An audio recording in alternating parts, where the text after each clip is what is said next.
In pursuit of COVID billions, we bring you the startling revelations made in Parliament. This is Business Insight. My name is Obrien Kimani. Plus, we have details of new plan by the government to flatten the curve of COVID by the end of October this year. What are the details? You get everything right here. This is Business Insight. My name is Obrien Kimani. Let's go to the high wall and have a look at how the figures are looking like and the hopes that the country is having in flattening the curve. This is COVID-19 status update. The date is well spelled out here, the 3rd of September 2020. The number of tested people in the last 24 hours, 3,937. You can round it off to 4,000. The number of confirmed cases, again, a significant drop of 212. Recoveries, 195, almost eclipsing the number of confirmed cases there, and the deaths, unfortunately, at 4 people. That is the status in the last 24 hours. Let's have a look at the total tally as from the month of March when the country reported its first case of coronavirus. So far, 663,499 people have been tested for COVID-19. Confirmed cases, 34,705. The number of recoveries, 20,644, which means that we still have about 14,000 people who are yet to recover from the virus. Deaths, as we stand, 585,100 people have succumbed to this disease. These figures, the government says, are not likely to go up if the protocols as outlined by the ministry are observed, and if Kenyans observe the social distancing, wash their hands, and wear that important mask. All that information is coming out here on Inside Government. But first of all, a look at the highlights.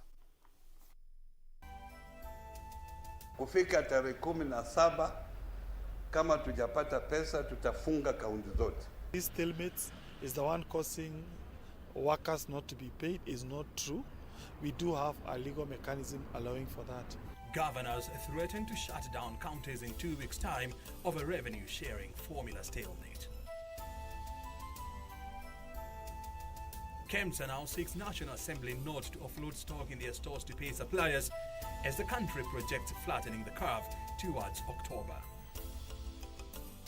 Only a leader who has lost all honor and respect for constituents and who has no conscience would want to continue in office with such shameful charges against him. And the goose for Migori Governor Kajiado seems cooked as ODM pushes for his resignation.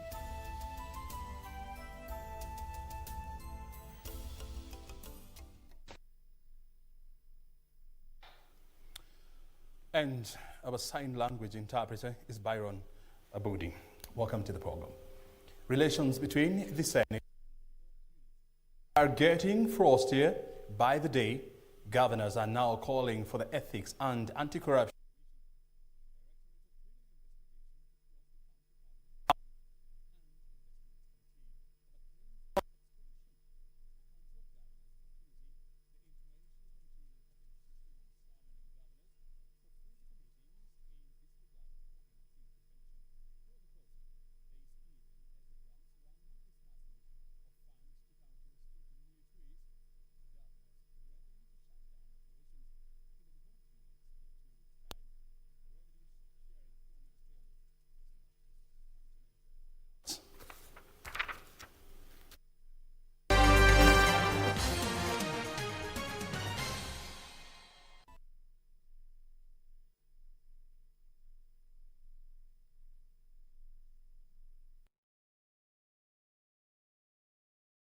KBC, in collaboration with the Kenya Institute of Curriculum Development, is broadcasting enhanced out-of-class learning on radio, television, and online. Catch the lessons every weekday on KBC Channel 1 from 2 to 4 p.m. on KBC English Service and 15 FM from 9:15 a.m. to 5 p.m.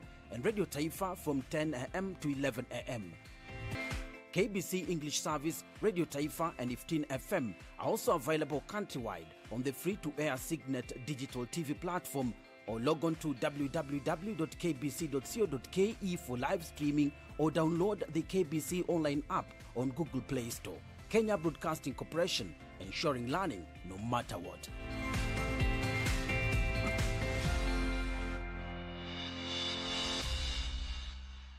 Next on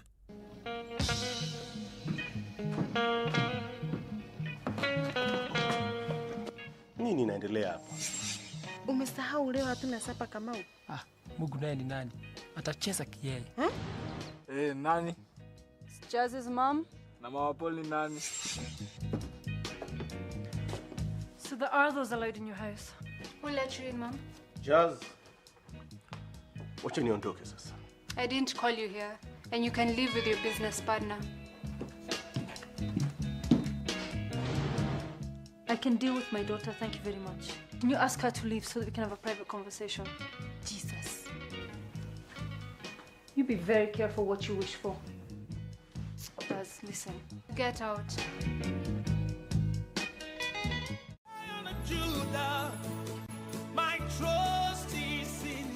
Jumapili hii kwenye runinga ya KBC, ungana naye Askofu Michael Wanderi wa kanisa la Christian Foundation Fellowship Kiambu kuanzia saa 1 hadi saa 2 asubuhi. Ningetaka nikwambie, our Jehovah God, because the Bible says he is the same yesterday, today and forevermore. He is able to take you to a place of abundance. He is able to take you to Rehoboth in the name of Jesus Christ. Kipindi ni neno la neema, ukiletewa naye Askofu Michael Wanderi wa kanisa la Christian Foundation Fellowship Kiambu.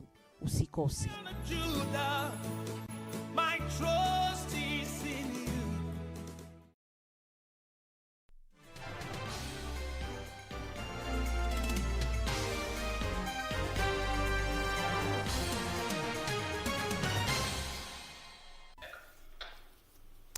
Apologies for the audio hitch.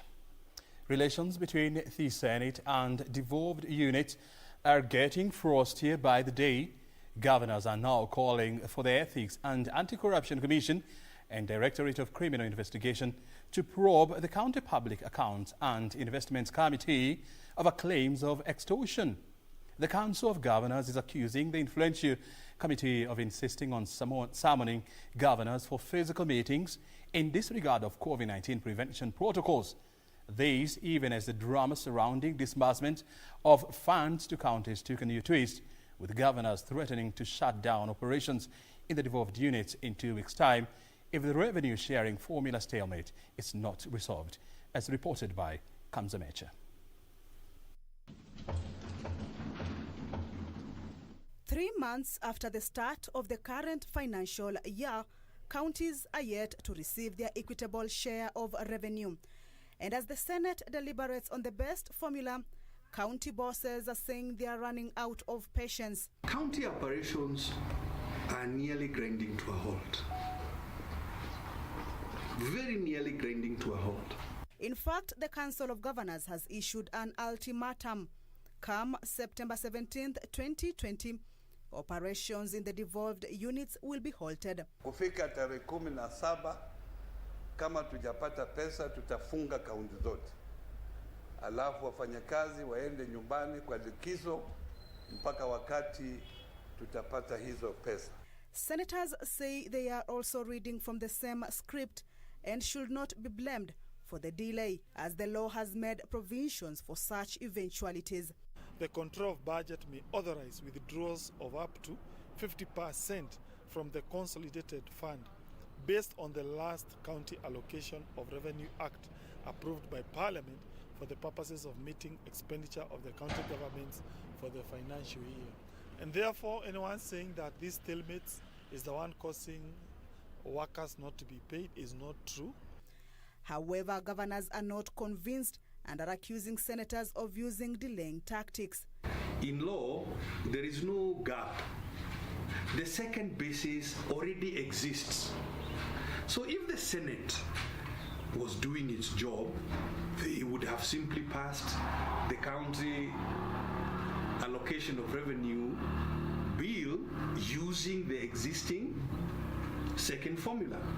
They now want the influential Senate County Public Accounts and Investment Committee investigated on claims of extortion. Imefika wakasema sasa tuwe tunaenda huko, na tunajua kwa nini wanataka tuende huko fiscally. Yale mambo ambao wanasema leta transport, fanya hivi, fanya hivi. Meanwhile, the Senate is preparing to resume its sittings next Tuesday from a short recess with no solution in sight. For me, I'm not looking at Tuesday as being the D-Day. For me, I would want a situation where we give ourselves times to continue discussing, and therefore let us not frame Tuesday as being the day that we shall conclusively handle this issue. And as the push and pull continues over the county revenue allocation formula, with county functions greatly affected, the question is who will serve the devolved units. Kemsa for Channel 1 News. The Kenya Medical Supplies Authority, Kemsa Board, is now seeking the intervention of the National Assembly Committee on Health to be allowed to offload stock in their stores, including masks and personal protection equipment procured on exorbitant prices. Kemsa Board's chairperson, Gitura, has said that it would be prudent to offload the stock and pay the suppliers over 2.9 billion shillings for their supplies. Kembi seemed to shift blame to suspended Kemsa CEO or Chief Executive Officer Dr. Jonah Manjari for ignoring the advice of the board in the procurement of COVID-19 supplies. Appearing before the National Assembly's Health Committee, the Kenya Medical Supplies Authority Kemsa Board chairperson Kembi Gitura sought for the institution to be given permission to offload a stock worth over 6.2 billion shillings for the benefit of Kenyans. And if Kenyans appreciate through this honorable committee that the prices of April are not the prices of August and September, then people will start understanding why we are holding a stock at Kemsa and why we are asking this committee to help us by making a recommendation that we offload that consignment so that, one, Kenyans have the commodities, and two, that we count the losses. Gitura exonerated the board from any wrongdoing in the graft surrounding COVID-19 supplies procurement and instead accused the embattled suspended Chief Executive Officer Jonah Manjari of acting a lone ranger, creating the current mess. Procurement plan, and we had a budget. Then we had COVID coming in mid-March, 2.5 months to the end of the financial year, and the budget was almost completed. The question that you are going to have to determine, Madam Chair, and the committee, for which I have the greatest respect, is whether or not the management at Kemsa acted prudently to be on the safe side. Gitura stating that he advised Kemsa CEO to stick to the budget, a move that according to him was ignored. And I said it in good faith because a lot of money was going to be involved. A lot of money has been involved. Has any money been lost? That is what the investigation is going on now. But in his defense, Manjari, who was also present, claimed that the emergence of COVID-19 pandemic situation in the country presented a unique challenge to the agency that required urgent intervention. The procurement for COVID items were unprecedented. We have no regulations on how to do emergency procurement. And that's why we relied on the advisory that were quoted and the section that was quoted, section 69 on the retrospective procurement. Earlier appearing before the same committee, the Ministry of Transport said Kenya is yet to establish the whereabouts of 21 packages that went missing from the donation by the Chinese business magnate Jack Ma to help the country in the fight against the coronavirus pandemic. The Ministry of Transport, which cleared the consignment donated through the Africa Center for Disease Control in Ethiopia, says they realized part of the goods were missing and notified the Ministry of Health of the anomaly. Purity Museo, Channel 1 News. Still, on the COVID conundrum, the county has confirmed 212 new cases of coronavirus in the last 24 hours, from 3,973 samples. The ministry says the low numbers could be based on a projection that the curve could flatten towards the month of October. Chief Administrative Secretary in the Ministry of Health, Dr. Rashid Amani, who was in Homa Bay, however, warned against dropping the guard in the fight against the pandemic and called on Kenyans to sustain adherence to the health protocols released by the ministry. The Chief Administrative Secretary in the Ministry of Health, Dr. Rashid Amani, was in Homa Bay County on a fact-finding mission on the preparedness of the country in the fight against the COVID-19 pandemic. While appreciating efforts put in place by various counties across the country, Dr. Amani warned against laxity in the fight against the pandemic, even as the numbers of the new infections continues to drop. With what we are seeing, we think we are moving in a good direction, but we need to exercise caution. We need to continue observing all the measures that were put in place so that we sustain that position and maybe even drive it to the direction that we want it to move to. I want to affirm to the nation and the people of Homa Bay that if you look at the evolution of this pandemic, it is going exactly as had been predicted by the technocrats in the Ministry of Health, together with our modeling team from the University of Nairobi and Jomo Kenyatta University of Agriculture and Technology.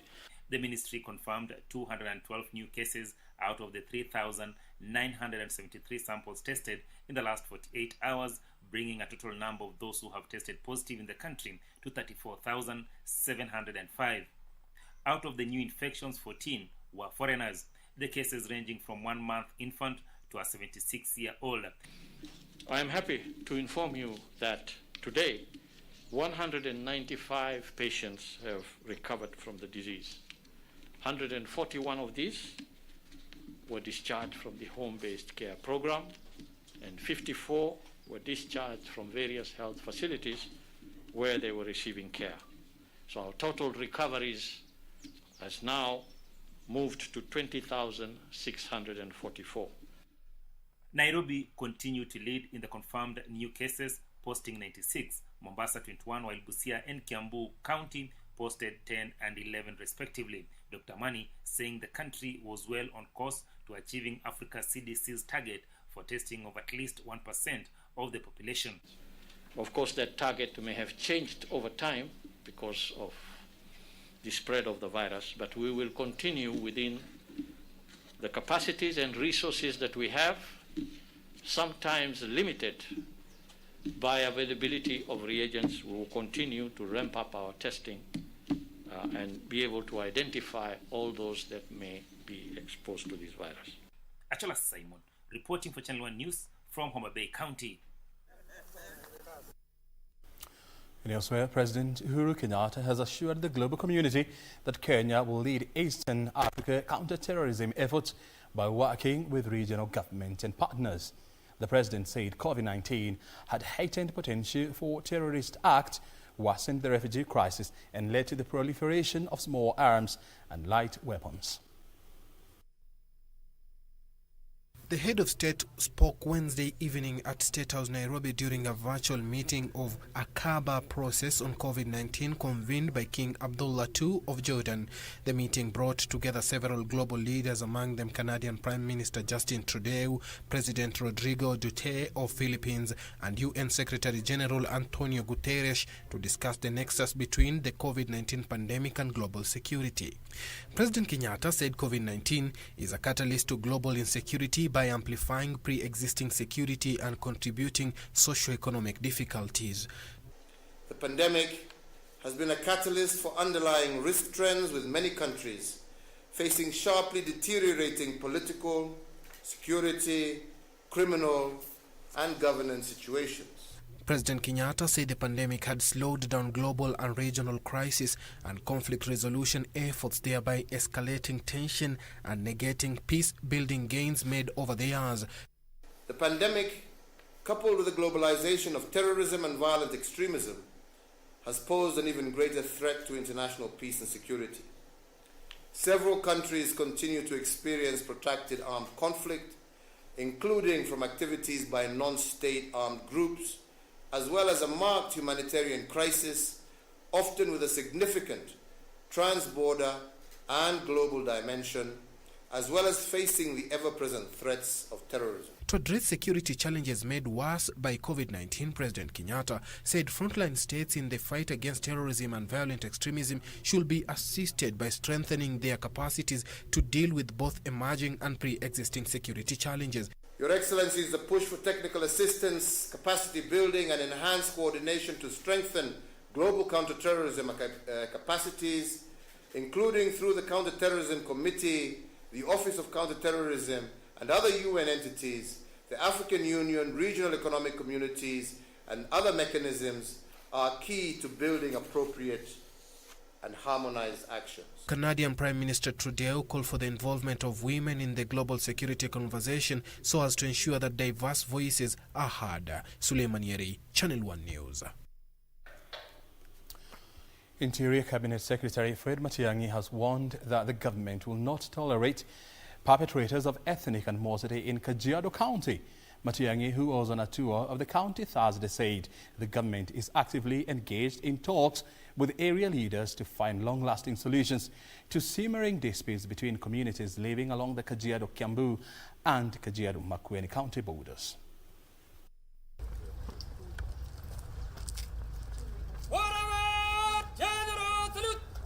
On Thursday, the Interior Cabinet Secretary, accompanied by his health and environment counterparts, alongside Inspector General of Police Hilary Mutyambai and Kajiado Governor Joseph Olilenku, pitched tent in Kajiado for the better part of the day in 3 marathon meetings characterized by political undertones. Sijui ni nini inaenda kukuliwa huko Karen, but hiyo chiefs, tafadhali tusaidiane.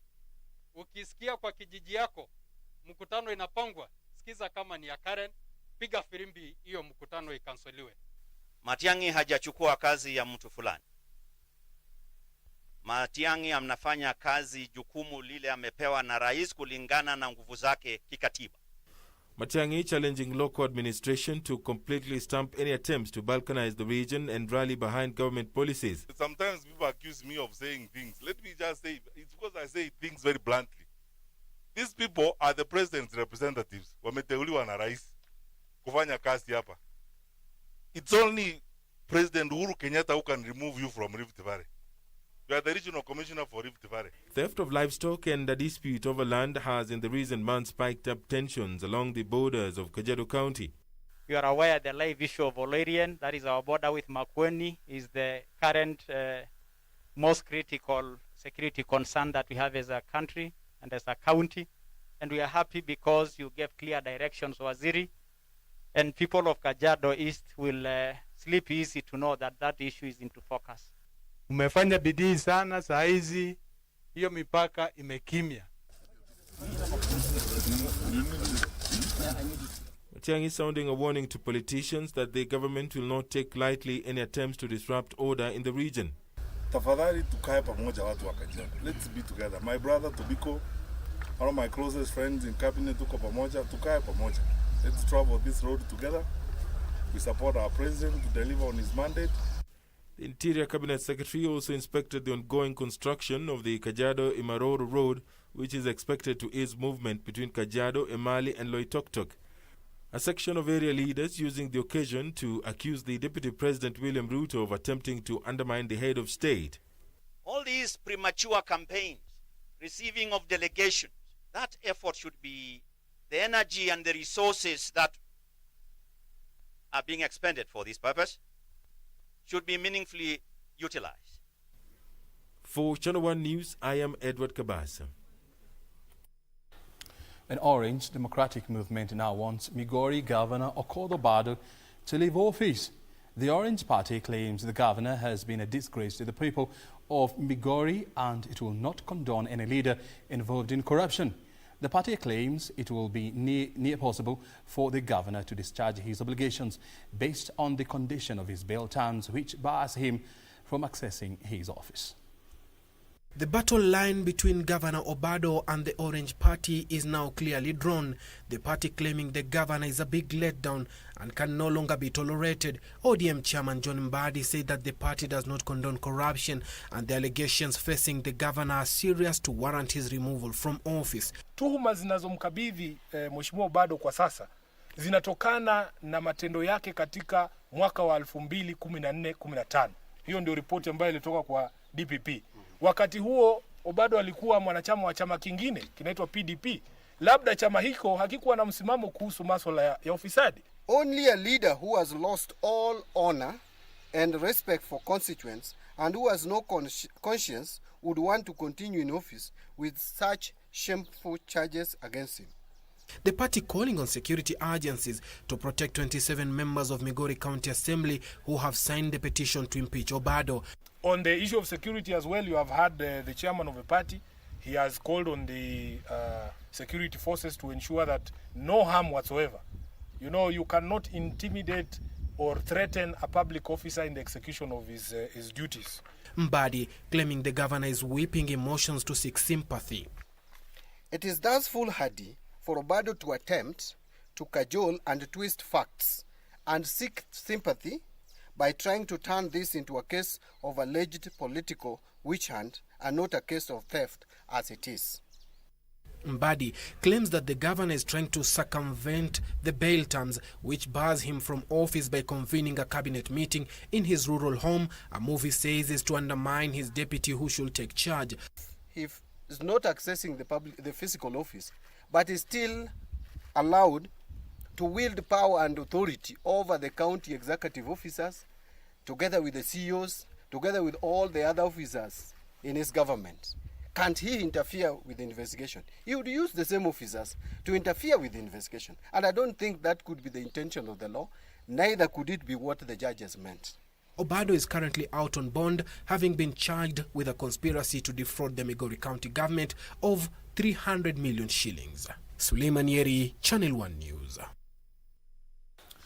Residents of Lumumba and Ondieki estates in Kisumu City were on Thursday treated to a bizarre incident after a coffin carrying the body of a middle-aged man was dumped outside Lumumba Sub-County Hospital in unclear circumstances. Elsewhere, a 30-year-old man has committed suicide in Ishuga on the outskirts of Nanyuki town. More of these in our county news wrap. Residents of Lumumba and Ondiek estates in Kisumu City were on Thursday left in a rude shock after a coffin carrying the body of a middle-aged man was dumped outside Lumumba Sub-County Hospital. According to eyewitnesses, 3 people were seen offloading the coffin from a pickup before placing it on a wooden stand near the entrance of the hospital. The resident had earlier thought that the coffin had been placed there to wait for clearance to collect a body from the nearby Star Hospital mortuary. The incident attracted a huge crowd, bringing services at the hospital to a standstill as police officers moved in to arrest the situation. This body was removed from Kisumu County Hospital, and the vehicle which was ferrying the body got some mechanical problem. So the driver decided to take the vehicle to the garage. Meanwhile, a 30-year-old man has committed suicide in Ichuga on the outskirts of Nyanyuki town. Neighbors found Julius Irungu's body dangling from the roof of his rental house hours after arriving from Isiolo County yesterday night. He did not leave any suicide note and never interacted with anybody. Nikaambia kuna brother yake amekufa hapa chini, ule mwenye mnatembeanga naye, ndio nikakuja. Si mtu mzee, ni kijana mdogo sana. And I wish angetafuta mtu aongee na yeye. Juu akawata na family. In Meru, lawyers took to the streets of Maua town to protest the killing of one of their own by a known assailant. Advocate Kirimi Mbogo was shot by a person who was on a motorbike outside his Maua office. The lawyers, led by Meru Bar Association Chairman Ken Muriuki and Treasurer Michael Ngujiri, said this was not the first time the deceased had been attacked. If the police officers do not take any action as advocates, we represent clients. What about when our own has been injured? They have trespassed into our territory. We'll take it upon ourselves. Elsewhere, fish traders in Busia County who export the commodity to Nairobi are experiencing huge losses as a result of the traffic snarl-up at the border town. Led by their chairman Francis Akech, the traders have lamented that the vehicles carrying fresh fish take long hours at the weighbridge. The snarl-up has stretched 20 kilometers from the border to Mundika, hindering movement of vehicles. Wajaribu sana wapanue hiyo barabara ili msongamano isikuweko sana. Kwa ukweli kuna shida ya jamu. Tungeomba tu serikali wale ambao wanalinda hapa, wale walinzi wetu wakuwe kama wanapatia ile gari letu la samaki mbichi liweze kupita haraka na lifike Nairobi. In another development incoming, Kisii County Commissioner Abdirazak Jaldesa has put on notice criminal elements terrorizing residents in the region, saying they will face full force of the law. The administrator said his first war front will be criminals' illegal bruise, female genital mutilation, and among other ills in the society. Kazi yangu ya kwanza ni kuimarisha vita dhidi ya hawa ambao wanauza hizo pombe, wanatengeneza hizo pombe, kutumia wa security officers na pia ngao mashinani, the elders na chiefs na assistant chiefs, kuhakikisha kwamba once and for all tunaangamiza hii mambo ya pombe haramu. In the meantime, the Kitui County Commissioner John Ondego has lauded the Kazi Mtani initiative, saying it has helped significantly to reduce crime rate over the last 2 months. The County Security Committee chair added that idleness among young people in the county had also seen many engage in drug abuse, but that was no longer the case. Hii kazi imetusaidia pia kama serikali, imetusaidia pia kama jamii kupunguza yale madhara ambao ilikuwa inakumba vijana. Tulikuwa na shida ya matumizi yetu nyumbani, lakini kwa sababu tumepata hii kazi, tunaendelea kujimudu sisi kama wanarika. Finally, a section of youth groups in Kiambu County have endorsed Murang'a Governor Mwangi wa Iria for the presidency in 2022 general election. Addressing a press conference in Thika, the group embraced Wairia's Civic Renewal Party and pledged to support the governor in his 2022 presidential bid. Ile kitu tunakuanga shida nayo katika Mount Kenya ni viongozi wetu, kwa sababu hakuna mwingine amejitokeza kusema leo kesho nitawania kiti fulani. Timothy Kipnusu for Channel 1 News.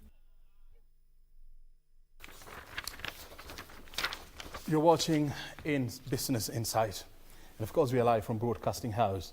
We are taking a short break, and then once we are back, I'll be telling you why business and economic environment in Kenya is deteriorating.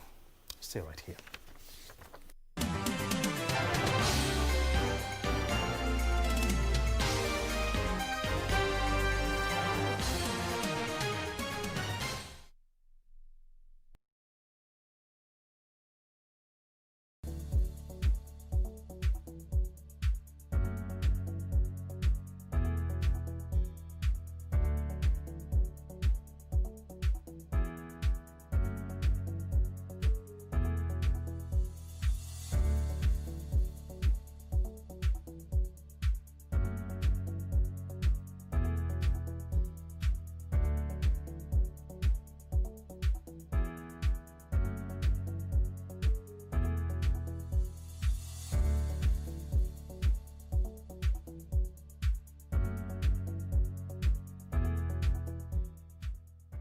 Next on Nitakuona vipi ewe mtumwa wangu.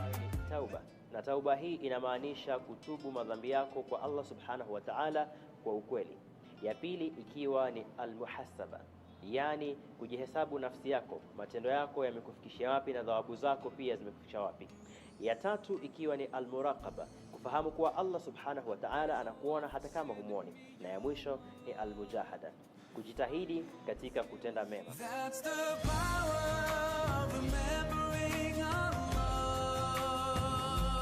It's the best way to purify your heart. Know you. On the next episode of Kama ulijua huwezi kunilisha mimi, mbona ulinitoa kwetu? Kwa nini ulinioa na kuuliza? Fani ya mwanamke huku kwetu, ni akae ndani, mwanaume naye atoke zake akachume. Umeelewa? Mwanaume tena kama wewe vile, lakini ni tajiri wewe.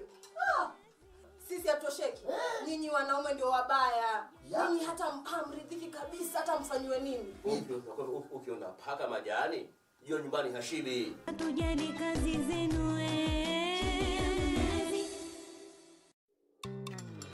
Ngima tega Ikas kabwatutikuk, ngimache iyat muguleldangung, ngimache imong'ugei, nyangebe kiputinai. Laleyo, kimi kibagenge, Kitwek FM kikosin, Kitwek FM kikosin, 98.0 Kitwek FM kikosin.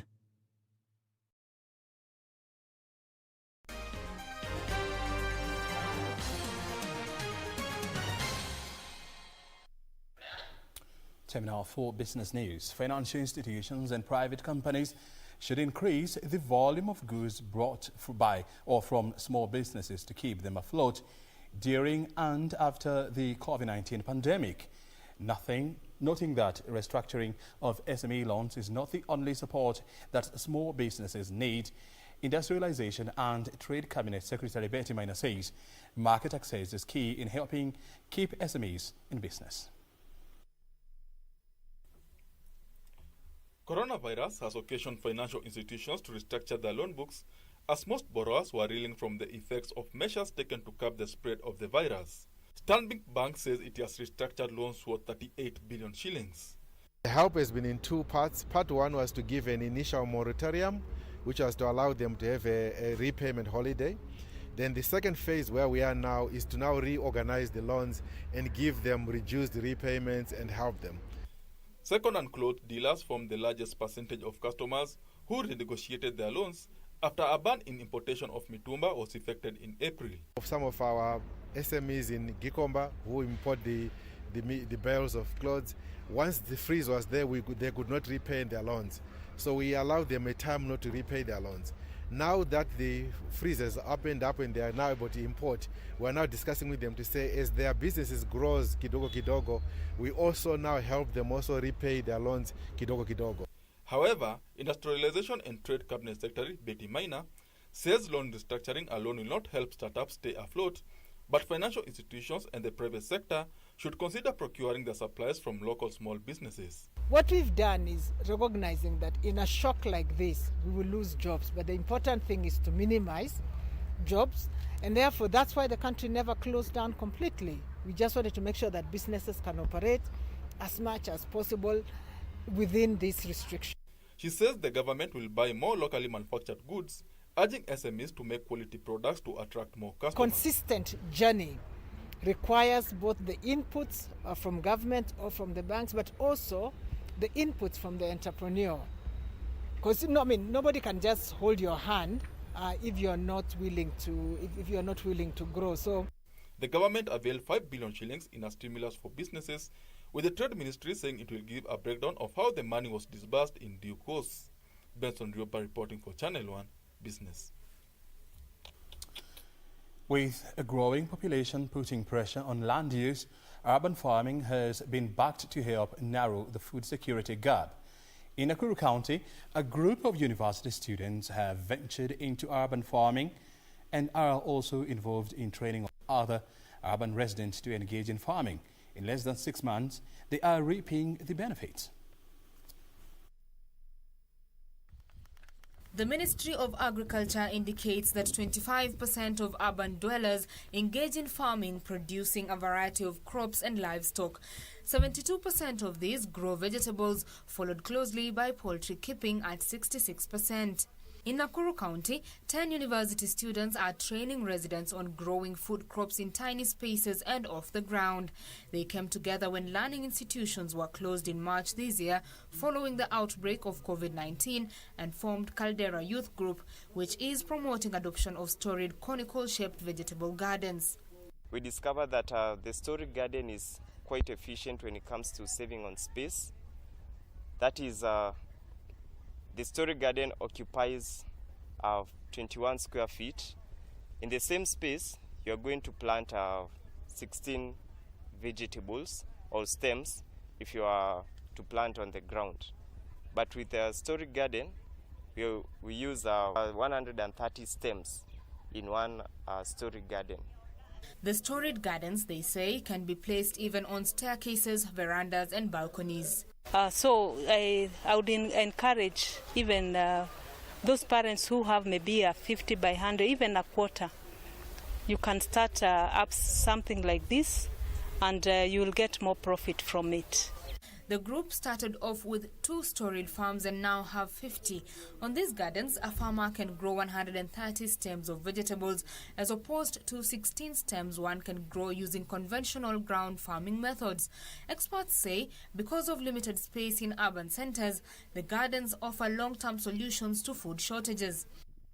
So story gardening is a sustainable way of creating food security for households, because when you have each household put up 2-story gardens, that is enough for them to supply their family with enough vegetables for a very long time.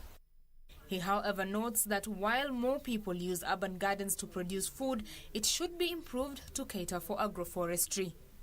Betty Kiptum, Channel 1 Business. Elsewhere, Kenya's business and economic environment continues to deteriorate, with private sector activity worsening last month.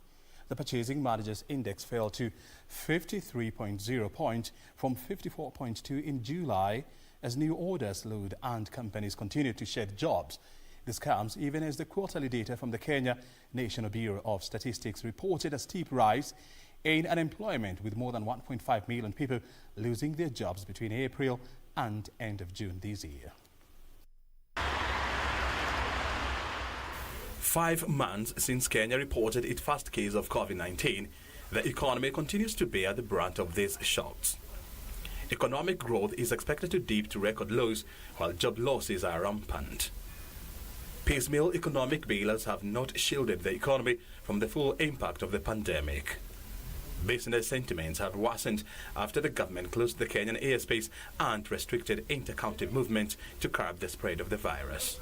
The Stanbic Bank Purchasing Managers Index for the month of August worsened to 53 points from 54.2 in July after companies were hit with low orders or new orders at all.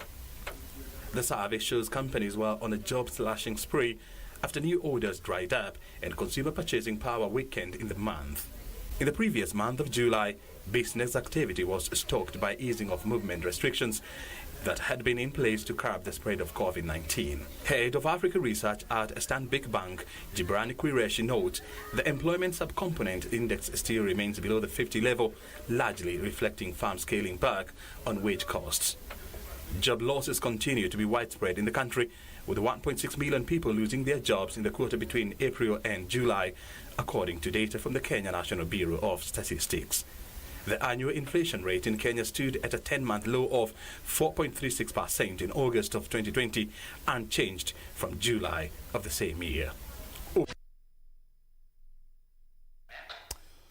Let's now talk about tourism matters. Large flocks of flamingos are back at Lake Bogoria, creating a sight to behold, but every few tourists are enjoying the phenomenon courtesy of COVID-19 movement restrictions. Unlike in the past, when foreign tourists flocked to the area, this time around, Lake Bogoria is dominated by domestic tourists and tour operators who are streaming the spectacle to audiences via the internet. In this week's edition of Magical Scenes, Irene Muchuma highlights the largest flock of flamingos at Lake Bogoria in decades and how COVID-19 has distorted the show.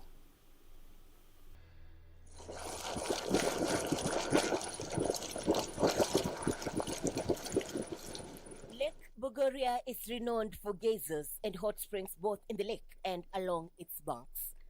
Mineral water fountains from geysers encourage the production of algae and tiny prawns, which are a favorite meal for flamingos. In search of the algae, the birds create a wonderful sight of large pink cover on the surface of the lake.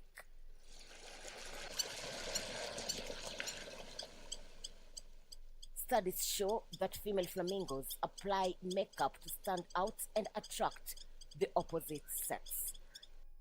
According to scientists, the flamingos apply oil on their feathers from color pigmentations sourced from the base of their tails.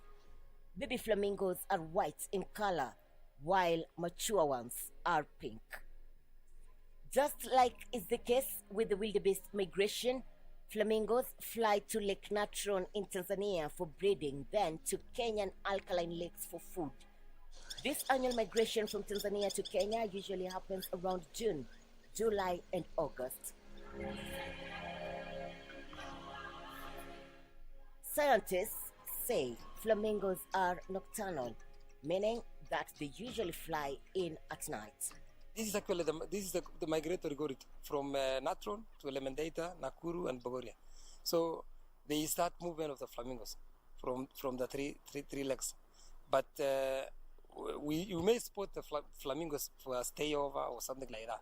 But we are saying, as management of Bogoria, we still have the number that we used to be having before. Bogoria residents say they are usually excited to wake up to thousands of flamingos at the lake when the migration begins. The flamingos stay in Kenyan lakes for up to 5 months for the chicks to mature and gain enough strength to fly back to Lake Natron for breeding. Their graceful movement, vibrant colors, and unique shape make them more recognizable birds, and watching them interact is even more amazing. Unlike in the past, when the number of tourists would increase during the tourism peak season, this year the case is different due to COVID-19 pandemic. There have seen countries impose movement restrictions. There is water rising levels. That's risen, but it's not putting in danger. They're not in danger. The road we've refurbished the road, as you've seen, and the flamingos are there.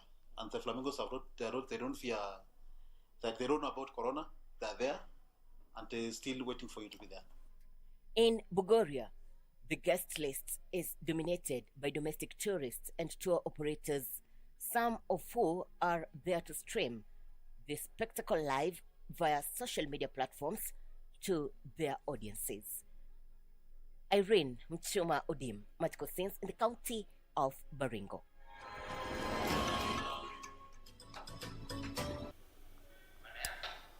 Well, the beauty of Lake Bogoria. Listen, do you love cheese? Well, of course, who doesn't? I'll be giving you the story of cheese making, a culture that has evolved in Nyeri. Stay right here.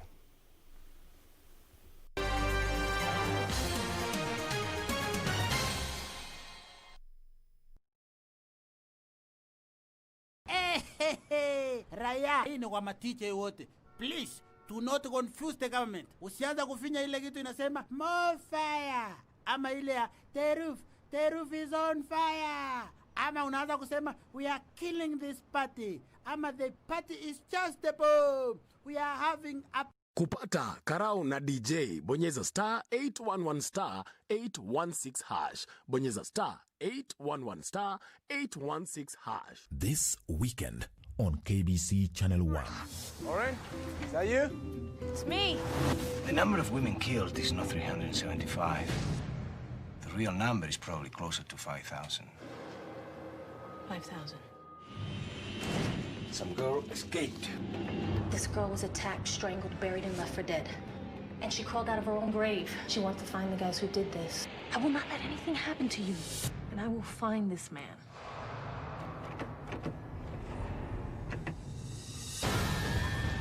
This is an important story.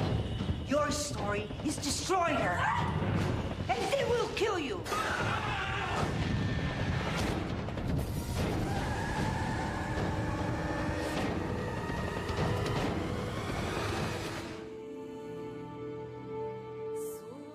People who choose to read their Bible daily, they become wiser and they become stronger than the people who don't read their Bibles.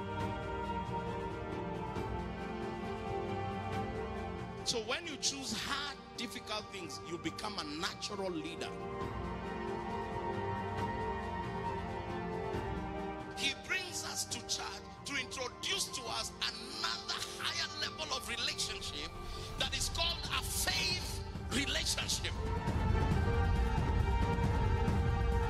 You are also a solution to somebody else's problem. You cannot be the only problem all the time.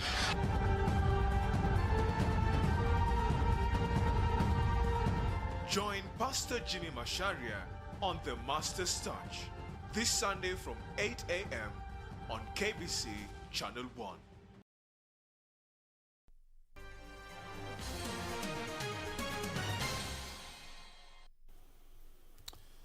We all love cheese, don't we? Especially a lot of it on pizza. Cheese making continues to be a lifeline for many Nyeri residents for the past 100 years, as the art of making cheese has been passed from generation to generation. The cheese-making venture has seen milk farmers secure a ready market for their produce. As Benson Rioba narrates, the factory, which was started in 1920 by a European family and later taken over by farmers after independence, still uses a century-old technology in some of the processes. The process of cheese making has been passed from generation to generation over the last 100 years and has become a lifeline and tradition for some communities in Nyeri. Gataragua Farmers Cooperative Society was started in 1920 by a European family and later taken over by farmers after independence, who continue to make cheddar and mozzarella cheeses. We are always motivated here. All of us, nearly all the villagers here have gone to school, courtesy of this society. Farmers in the area routinely deliver milk and other supplies to the factory. However, before the milk is accepted, quality control is a mandatory procedure to check the freshness and signs of pathogens, which result in only about 10% of the milk being used to make cheese. If the milk is accepted, workers then fire up a 100-year-old furnace to supply hot water for the pasteurization process. Bernard Nderitu, one of the cheese makers whose skills was passed to him by his father and grandfather, has worked here for more than 20 years and knows the process inside and out. You heat that milk from 65 degrees Celsius to 78 degrees Celsius. From there you cool it down to 33 degrees Celsius. That's where you do the incubation. During the incubation process, an enzyme called rennet is used to coagulate the milk to form a curd, and 20 minutes later, the curd can be cut into pieces with a curd knife. After this, milling is done, followed by salting, after which workers put the salted curds into containers for compression.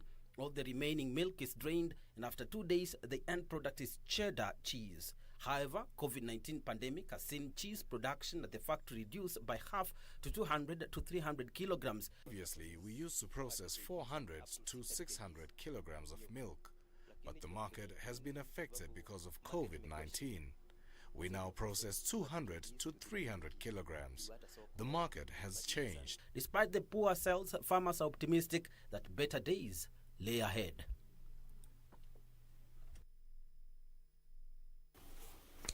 Cheddar cheese is always my favorite.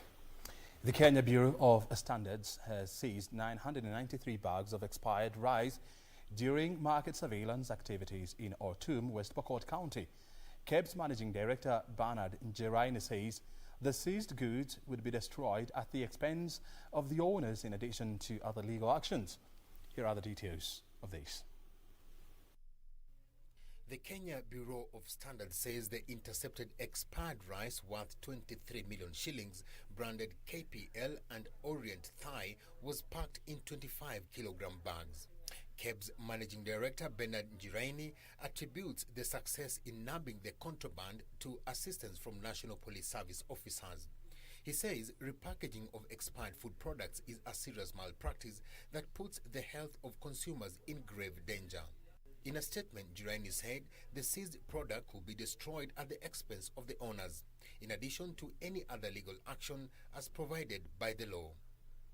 Meanwhile, Microsoft will train over 2,300 Kenyan students this month in an effort to build capacity and prepare them for the world to work after college.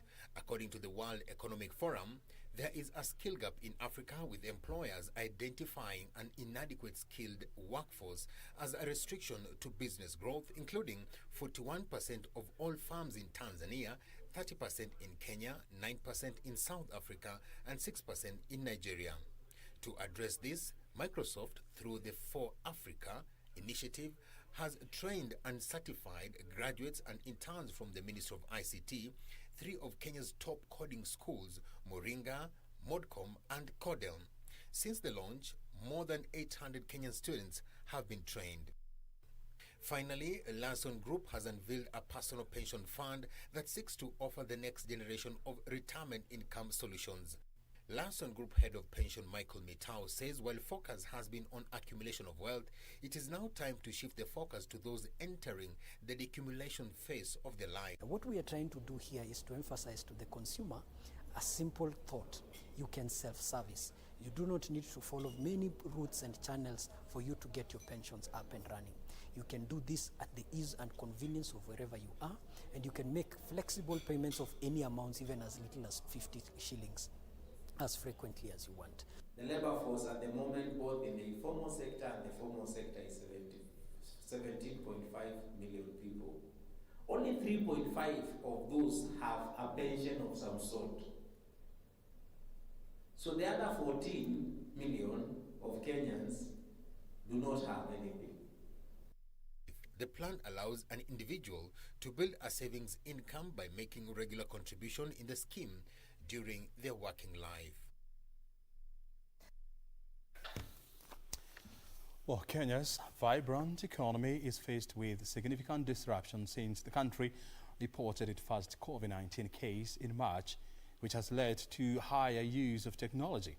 According to Technology Service Providers of Kenya, TESPOC Chief Fiona Asonga, the shift in the use of technology is here for the long haul, supported by, among others, increased e-transactions and dynamism in consumer demands. Asonga had a sit-down with our reporter Regina Manyara to take stock of the use of technology in Kenya and build a scenario for the future. How has Kenya then adopted to the use of technology since it confirmed its first case of COVID-19? Joining me is the CEO of Technology Service Providers of Kenya, Madam Fiona Asonga. Thank you for your time. Now, how has the COVID-19 pandemic shifted the use of technology? I think COVID-19 has come at the right time as a catalyst for technology adoption, which is not just in Kenya but globally and in the entire African continent.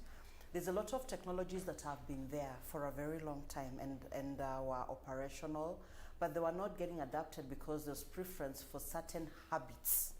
Now, COVID has put us in check because some of those habits have to be dropped, some have to be adjusted. You cannot just begin to travel as you used to anymore. It's more challenging for you to travel. You cannot go for conferences abroad like you used to. And I think there's a lot of preference for face-to-face engagement, which has changed now. What sectors have adopted to the new tech norm? What has happened is there's been a growth in the sector of ICT that has focused on meeting applications. That has increased tremendously, which on the other side has affected the event organizers because people are now having their get-togethers online, on Zoom, on Jitsi, on all these different platforms, and they are doing the thing. And they are supported by the retail space that has tremendously grown on the technology platforms. So initially, Jumuia was like, yes, the thing to use. Now there is Glovo, there is Sky Garden, there is My Shop, there's so many platforms that are being used to deliver retail products. And the products range from all manner of things you'd want as an individual or as a corporate. Talk about stationery, talk about furniture, talk about fast-moving consumer goods, the foodstuffs, talk about fruits and vegetables, talk about meat, poultry. You know, thinking back, you'd never think of sending someone to go and pick you vegetables. But today, because of COVID, I'd rather make a phone call and ask the grocer to deliver the vegetables to my house. I'd rather make a phone call or buy online, go to a platform, order, and know that I'm going to get my piece of steak being delivered. We like to go out. We are social people. Africans by nature are very social. We love to go out with families and sit out and have all these extended gatherings. Now they are controlled. Even for issues as important as funerals, they are so controlled. Having 15 people at a funeral, that's the biggest challenge. When you come from a large family where you are 12 children, then you are counting spouses of the children. It's impossible to pick the 15. But technology has given us the opportunity to still engage and to participate. And I think what is coming out of this is the need for us to have a change of mindset. We are being forced by COVID to change our mindset and to look at technology as sufficient platform for engagement for us to be able to reach out. What are the emerging trends? One of the most interesting that I never thought would happen so fast was the medical platforms. Being able to have consultations online and you pay for the consultation and the doctor gives you a prescription and you're able to forward it to the pharmacy that you don't walk to and get that delivered. That was really interesting. Platforms like Livia. No one would have thought that the doctors would agree to do that consultation over the phone, because in the past when you call the doctor, he tells you, come in, come and see me, come to my office, let us meet. It had to be one-to-one interaction, and that has really changed. And the other that has really had quick adoptions has also been the retail space. Supermarkets are realizing if they don't partner with a platform to ensure that their goods go, then nobody is visiting the shops. Now, is this a shift in use of technology long-term or short-term, especially post-COVID-19? So there are areas where it is going to stay, and there are areas where it is just for now. Issues that were raised a year ago about quality of service delivery to the consumers are being addressed because they are so critical right now. If you have a platform that doesn't care about the consumer, you're cooked. You're out of business. And it will be as very fast. Why? Because the consumers are on platforms where they're sharing their experiences, on social media platforms where they're sharing their experiences. So you get branded negatively by word of mouth on the social media platform, and that can make or build your business. Then would we say that it's not just about COVID-19, is that Kenya had an untapped potential in as far as technology is concerned? We've had very many innovation hubs in Kenya that attract a lot of people from all over the world. That means as a country, we already have the potential. The issue has been how fast these technologies get adapted, and that is not an issue affecting Kenya, but it affects everybody else around the world. And when you think about it, the adoption of technology has to do also with the communities and what the communities see as important for them to be able to adapt that technology. So what I would say is that Kenya has always had the potential. We've got so many Kenyans that are developing very many different solutions being used across the continent and across the world. So this time, this is making us focus inward initially, and a lot of the solutions have been to focus within our space and inward on what can work for us. And I think, yeah, this is the time for us. So Kenyans who are innovating applications should go there and let's see more. And the fact that even the ministry set up an innovation task force for COVID shows you how important innovation is to Kenya as a country. With the adoption of technology and integration across all sectors then, that begs the question then, at what cost, especially in regard to human resource? My thinking is that this is long term. This is here to stay. This is our new dispensation. Until, as a society, as human beings, we get to a point where we can be able to trust and be comfortable, to engage, freely interact. Because today, it's COVID-19. Tomorrow, it could be a different version of COVID-20 or COVID-22. We do not know. So the fact that this has happened, in the human mind, there's a tendency to be cautious. So because we want to be cautious, we are going to tend to want to operate in this technology space as much as possible, and we are going to see even more advancements. We're going to see more development of robots. The robotic space is going to really, really grow. Things that would be done by human beings and can be done by robots are now going to start happening. And this is a discussion we've had in the ICT space for the last 5 years. And I think sometimes when we talked about it, people would look and wonder what are these ones talking about. With the current dynamics then, would it be safe to say that it is either you shape up or ship out in as far as technological advancement and adoption is concerned? That is a discussion we have had actually within the Connected Kenya framework of meetings. I don't know if you've heard of Connected Kenya. It's a meeting that takes place within the ICT space every year, and it's hosted by the Ministry of ICT. In the last 2 years, within Connected Kenya, we've had a discussion on the changing functions of human resource and what impact technology has on those. So for those who are keen, there has been already ongoing talk on how roles will change, how people are going to have, your role is still there, but it changes and becomes different because you're using technology. You're no longer the secretary that you used to be. You have to take on a bit more, including administrative functions, for you to remain relevant. So there's a big shift in the human resource space where people who work within different organizations need to redefine themselves. Why? Because today I don't have to drop a letter, for example, to General Motors. Rita will say, no, send an email. And we are all doing emails. And already the Kenya Communication Act, way back in 2018, allowed for email communication to be considered as valid official communication. So we're already changing for it. I think our laws in ICT, a number of them, have been ready for this change. It's just the human mind and the social aspects of it are a challenge to deal with. It is painful when you think of people losing their jobs, but if those jobs get redefined, you'll realize you need the same skills, but someone who is IT enabled. As an organization then, what are you doing, or rather what role are you playing to ensure that Kenya, makes strides towards technological adoption and, integration? Are there laws to support this? Yes.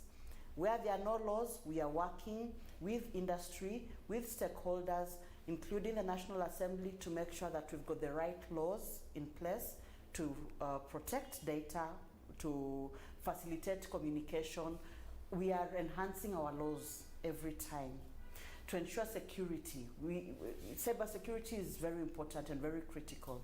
We also need to educate parents at home. When you're with your kids at home, how do you protect your child when he or she is using these devices that the school requires them to use? How do you protect yourself as an individual?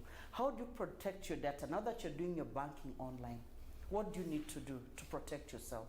So we work in partnership with different cybersecurity firms to be able to have that information that we send out to our members, who send out to their customers. So we are ensuring that people are getting informed and educated. Capacity building of the end user is very important, because if we don't help the end user become aware of what they're getting involved in, that is when you'll find people get involved and they say, I went onto the platform, I lost my money. So we have a program we are running with the media houses where we want to create awareness to the writers and journalists so that when they write about it, the general public understands what their role is.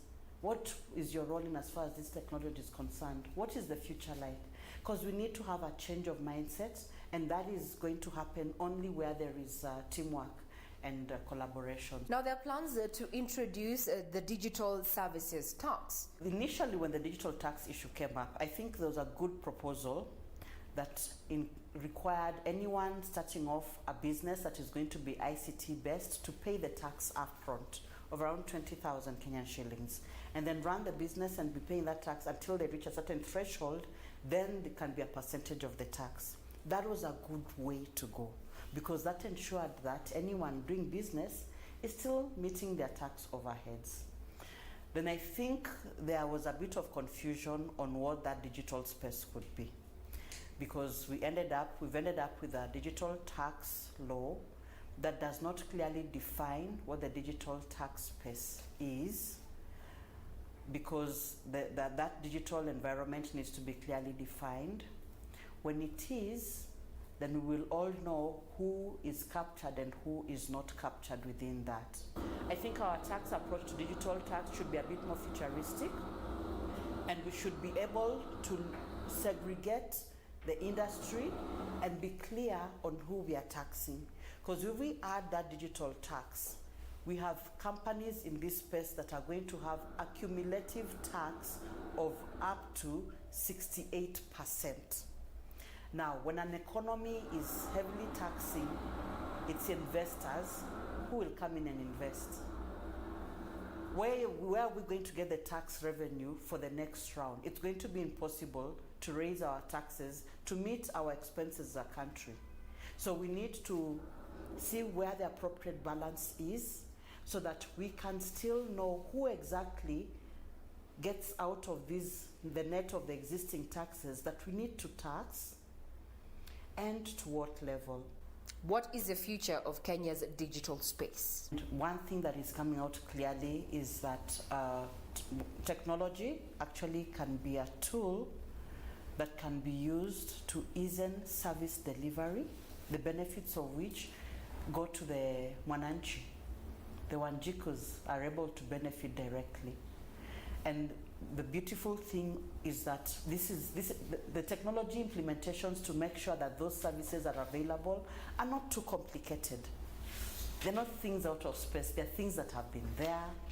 People have used them, but we're just not adapting.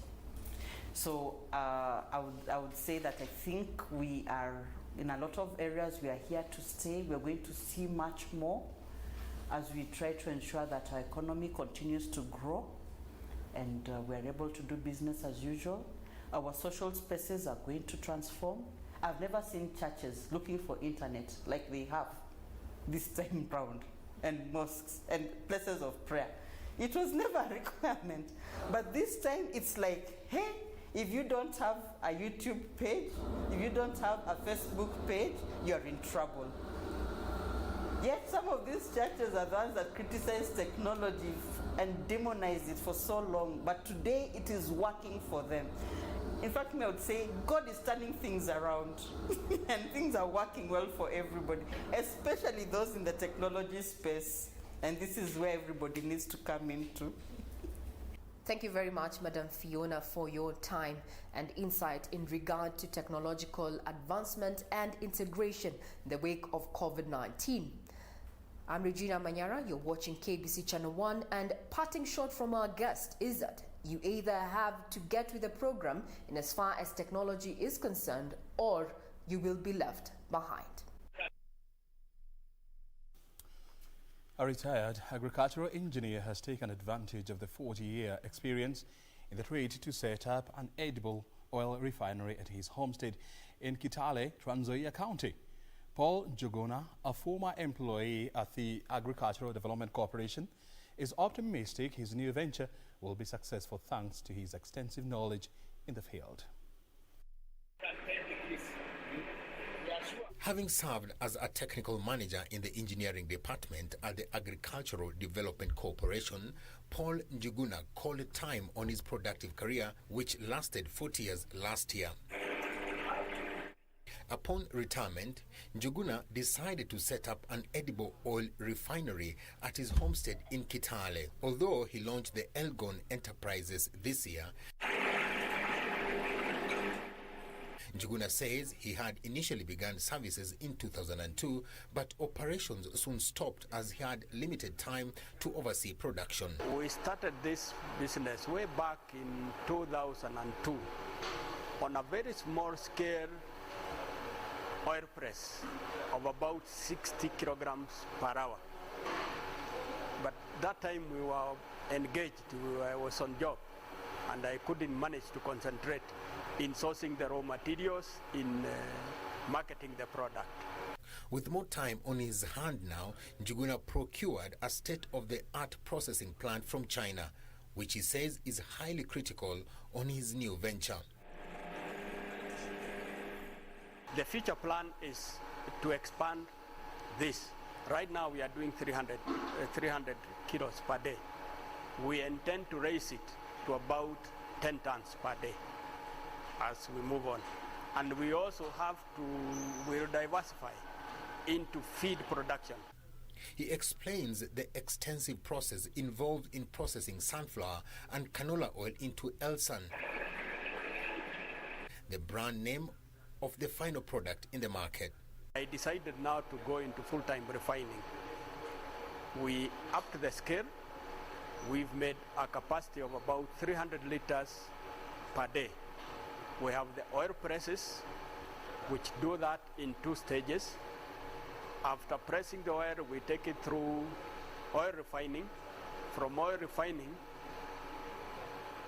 which is right on the background, we take it through bleaching and then deodorizing, and finally to packaging. The farm produced its first batch in August and delivered the product in Nairobi with the help of a strong sales and marketing team comprising his sons, who are directors of the company, alongside their mother. His wife, a retired agricultural extension officer, has benefited from the processing since the waste product are used in feeds for chicken and dairy in the couple's farm. I've had a lot of passion, actually, especially in poultry. That has been my passion for a long time. So I was doing extension actually in the Ministry of Agriculture. I was in the ministry for quite some time. So, and I've had a lot of passion in poultry because that is one of the cheapest enterprise that most women and even young youth can engage in because it doesn't require a lot of capital. But as with any other business, Njuguna says his new venture brings with it its fair share of challenges. One of the biggest challenges, as I can say, is obtaining raw materials. We have guarded against that by contracting farmers to grow sunflower for us. The next biggest challenge that we have is that we have a problem of power fluctuation. In our system, we have had to put in phase failures because we've had motors blowing because the power does not sustain the phases.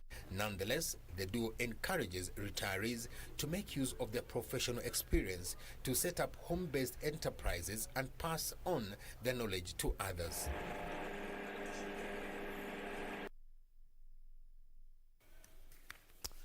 Well, an interesting concept there. Well, the Indian government has banned another set of 118 Chinese mobile applications as tensions between the two countries escalate. This comes on the heels of the banning of 59 popular apps, including TikTok, in what the Indian government says was a national security concerns. Those are the latest list, including WeChat, Wak, Baidu, and hit video game PUBG Mobile. Here is Betty Kiptum with the details. India's IT ministry said it had credible information that the latest batch were acting against India's interest. Among apps affected are 2 of such giant Baidu's apps, Camcard's business card scanner, Alibaba's Alipay payment app, and its Taobao e-commerce platform, NetEase games including Marvel's Super War and Sina News. Elsewhere, online retail firm Amazon says it will create a further 7,000 jobs in the UK this year to meet growing demand. Amazon said it had already added 3,000 roles so far in 2020, and so by the end of the year it will have created a total of 10,000 new jobs. This will take its total permanent UK workforce to more than 40,000. Amazon is also recruiting 20,000 seasonal posts for the festive period. The coronavirus crisis and lockdowns, which saw many high street shops temporarily closed, prompted massive growth in online shopping, benefiting online giants such as Amazon. Finally, drug companies GSK and Sanofi say they are starting clinical trials of their coronavirus vaccine. The two firms said 440 adults would be given the vaccine at 11 sites in the US. They hope to have the first results of the trial by December, and if it is successful, they will move on to further trials by the end of the year. They join around 20 pharmaceutical companies holding clinical trials in the race to find a vaccine. The partnership between the UK's GSK and France's Sanofi uses the same protein-based technology as one of Sanofi's seasonal influenza vaccines. Betty Kiptum, Channel 1 Business.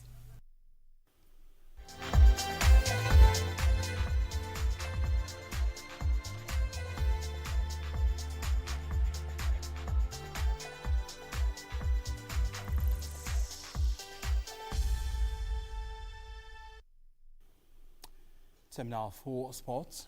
Athletics Kenya South Rift branch has called upon the 6 county governments that had rented the stadiums to vegetable traders following the outbreak of coronavirus in the county nearly 5 months ago to start rehabilitating the grounds. South Rift AK Chairman John Washira has urged the counties to start clearing the facilities to allow athletes resume training. As plans to officially resume sporting activities in Kenya underway, sportsmen and women are eager to return to action after missing out since March, when all sporting activities were suspended due to the outbreak of coronavirus.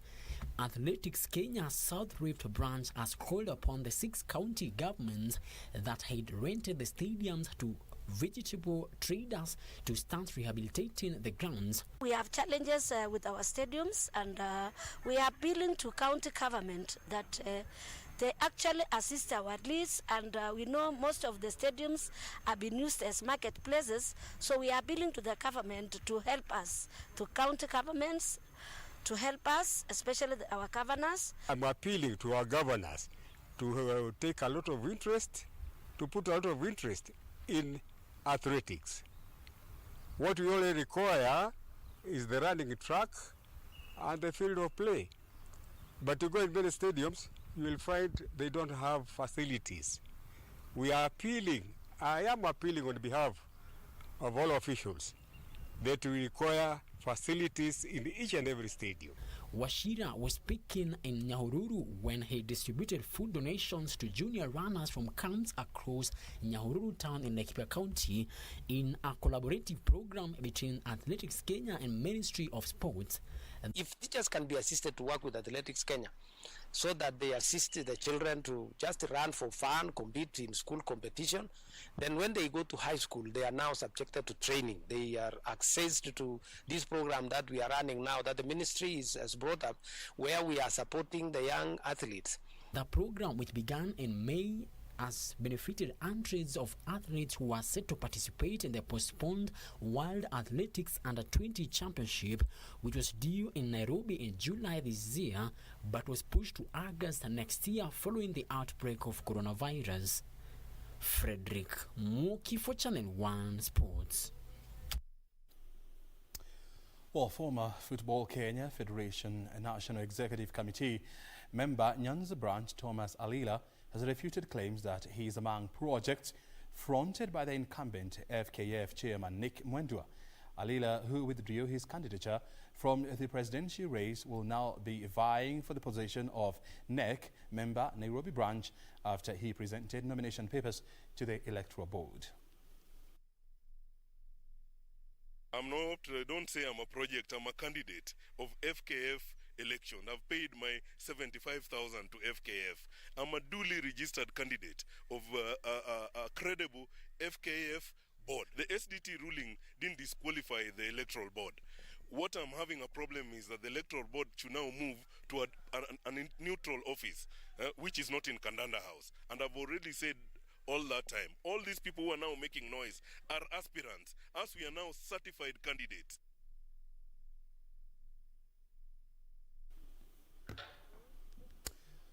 Well, as well, Football Kenya Federation general election set for the 17th of next month may be held as planned after a group Kenya football stakeholders wrote a letter to the sports registrar seeking to stop the elections. In a letter addressed to the registrar of sports, the group says that the current office has no mandate to hold elections since its term in office had expired last November. The group said that the office is non-compliant with the Sports Act, hence the Constitution is not registered by the Registrar of Sports. This comes a few days after 4 aspirants of the presidential seat, Sam Nyamweya, Tuaham Barak, Nicholas Musonye and Sami Sholei, failed to hand in their nominations papers to the Electoral Board as required, citing several irregularities in the electioneering process.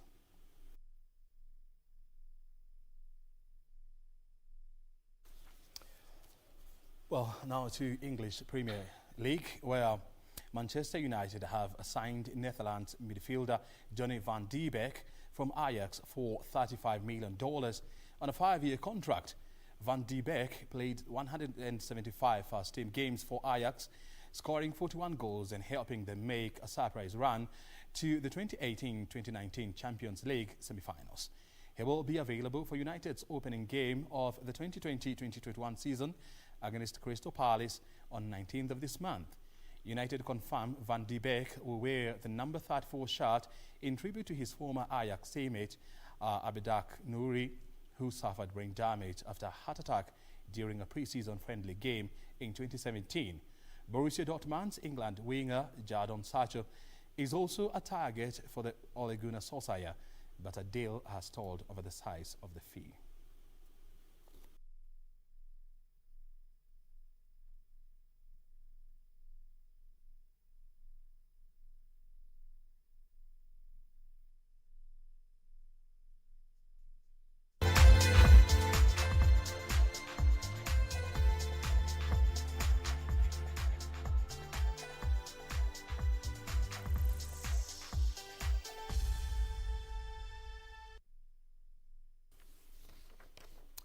Well, that's all for today. Many thanks indeed for your company. Remember, coming immediately after this, we have Inside Government tonight. And of course, our focus is on the ongoing revamping of the railway infrastructure in Kenya. Well, what are the details? And of course, the much awaited diesel multiple unit that are expected to help ferry the number of passengers using the railway system from 30,000 daily or to about 300,000. I'll be talking to Kenya Railways Managing Director, Philip Mainga. So you stay right here. But first things first, the weather today has been blowing cold and hot today, Muchuma. It's some sort of a playing poker with us. It's cold in the morning, it's warm in the evening, in the afternoon, and of course, cold in the evening. What's the problem with the weather, and are we expecting the same tomorrow? All right, so Brian, it's Thursday, and I know how you take it down in terms of whether that kind of person that you really like to be informed on each and every detail when it comes to weather updates. Yes, I admit today we expected sunny conditions over most parts of the country, but I would say it was a bit warm in the capital, but within the temperatures that were predicted by the weather experts. Tomorrow, though, the early morning will be cloudy, so as much as you'd put warm during the early morning hours, also prepare for light clothes after later hours. Back to you, Obrien. I'll be getting to you with more details on the other side of the studio. I must admit that I have to be very prepared in case of anything, but we'll have this discussion with you tomorrow. Enjoy the weather, Muchuma, there. Irene Muchuma is coming up next with the weather report. It's very important. Stay tuned so that you know how to dress tomorrow. Otherwise, as we say, remember to dress to impress. Have a good night.